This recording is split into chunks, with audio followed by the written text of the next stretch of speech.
اب یہ ایک بھائی نے پوچھا کہ یہ سنا ہے کہ نبی کریم صلی اللہ علیہ وسلم نے فرمایا کہ آخری زمانے میں چرواہے بڑی بڑی بلڈنگوں میں رہیں گے، یہ قیامت کی نشانیوں میں سے ہے، کیا یہ صحیح ہے؟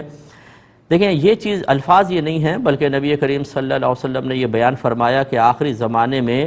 بکریوں کو چرانے والے بڑی بڑی عمارتوں پر فخر کریں گے، یعنی وہ چرواہے ہوں گے، بدو جیسے لوگ ہوتے ہیں، اور پھر اللہ ان کو اتنی دولت دے دے گا کہ وہ بڑی بڑی بلڈنگیں بنائیں گے اور پھر آپس میں فخر کریں گے کہ دیکھو میری بلڈنگ کتنی اونچی اور تیری بلڈنگ کتنی اونچی۔ اب اس میں وضاحت وضاحت پہ نہیں جاتا ہوں کہ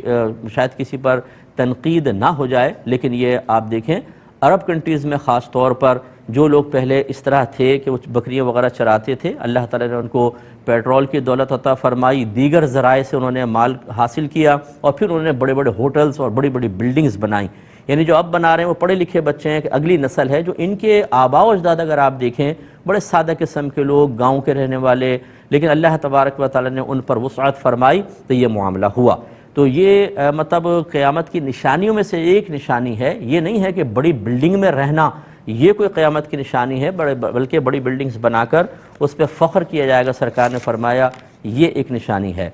ایک ہی کویسچن کیا تھا ایک بچے نے کہ کیا اللہ تبارک و تعالیٰ چاہے تو قیامت میں بے نمازی کو بھی جنت میں داخل کر سکتا ہے؟ تو یہ بڑا بھولا بھالا سا کویسچن تھا، میں نے شامل کیا اور پھر اس لیے میں نے اس کو لیا کہ اس کا مطلب یہ ہوا کہ دیکھیں ہم اپنے عقائد کو اچھی طریقے سے نہیں جانتے، ہمیں اللہ تعالیٰ کی معرفت، اس کی عادات معلوم نہیں ہے کہ عادت الہیہ کیا جاری ہوگی، اس کے لیے ہمیں علم سیکھنا چاہیے۔ بس یہ یاد رکھیے کہ کفر اور شرک، اس میں اگر کوئی شخص حالت زندگی میں توبہ کر لے اللہ تعالیٰ معاف فرما دے گا۔ بہت سے ایسے لوگ تھے جو شرک میں مبتلا تھے، پھر نبی کریم صلی اللہ علیہ وسلم پر ایمان لائے تو ان کا وہ گناہ معاف ہوا۔ لیکن اگر کوئی حالت کفر میں مر گیا، حالت شرک میں مر گیا ہے، اب اللہ نے خود فرما دیا ہے کہ اس کی بخشش مغفرت نہیں ہو سکتی، اسی لیے ایسے کافر اور مشرک کے لیے دعائے بخشش و مغفرت کرنا انسان کو دار اسلام سے باہر کر دے گا۔ اس کی وجہ یہ ہے کہ اللہ تعالیٰ نے قرآن میں صراحتاً فرمایا کہ اللہ تعالیٰ شرک کے علاوہ سب کچھ بخش دے گا، شرک کو نہیں بخشے گا، یعنی جو شرک کرتا ہوا مر گیا پھر زندگی میں تو بخش دے گا تو اس کو نہیں بخشے گا۔ اور اگر آپ اس کے لیے دعائے بخشش و مغفرت کر رہے ہیں تو اس کا مطلب ہے کہ آپ کا ذہن یہ ہے کہ اس کی مغفرت ہو سکتی ہے، اس کی بخشش ہو سکتی ہے۔ اب یہ جو آپ کا ایک عقیدہ یا آپ کا نظریہ ہوا وہ اللہ کے حکم کے خلاف ہوا،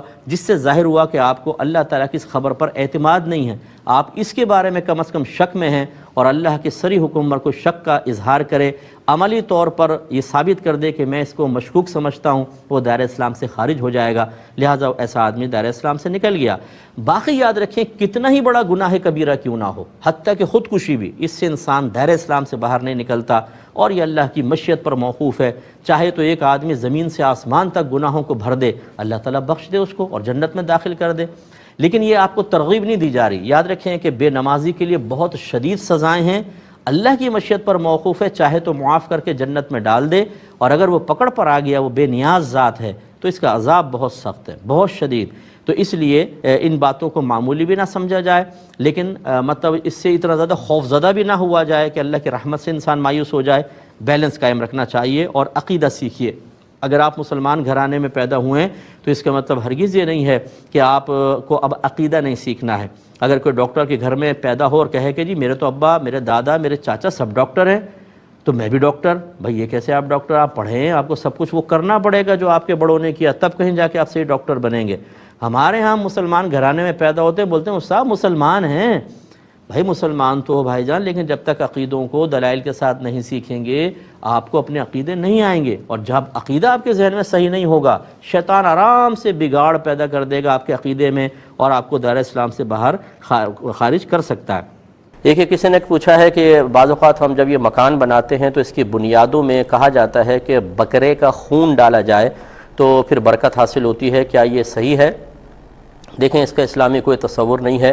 یہاں تک تو ٹھیک ہے کہ اگر آپ کوئی مکان بنا رہے ہیں، آپ نے کہا چلے میں بکرا کاٹ کے صدقہ کر دیتے ہیں کیونکہ صدقہ بلاؤں کو دور کرتا ہے تو ہماری بنیادوں میں برکت حاصل ہوگی، یہاں تک بالکل ٹھیک عقیدہ ہے اور نظریہ بالکل ٹھیک ہے، لیکن اس کا بلڈ نکال کر وہ بنیادوں میں ڈالنا یہ مسلمانوں کا طریقہ نہیں ہے، اور یہ دقیانوسی پن سے ہمیں دور ہونا چاہیے۔ خون کیا کرے گا؟ آپ خود سوچئے کہ بنیادوں کے اندر خون ڈالنا، خون تو ایک ناپاک اور دم مسفوح جو ہوتا ہے ناپاک ہے اور حرام ہے، نجس ہے۔ نجس چیز کو بنیادوں میں ڈال کے آپ سمجھ رہے ہیں کہ برکت حاصل ہوگی، تو اس کی کوئی شرعی حیثیت نہیں ہے، یہ اس طرح نہ ڈالا جائے۔ ہاں ویسے صدقہ آپ بکرا کاٹ کے غریبوں میں تقسیم کر دیں یا پکا کے لوگوں کو کھلا دیں، نیت یہ ہو کہ اللہ تعالیٰ اس کی برکت سے ہماری بنیادوں میں برکت پیدا فرما دے، گھر زیادہ عرصے تک قائم رہے، آفات و بلیات سے ہم دور ہوں، تو یہ عین شرعی نظریہ ہے، اس میں کوئی حرج نہیں ہے۔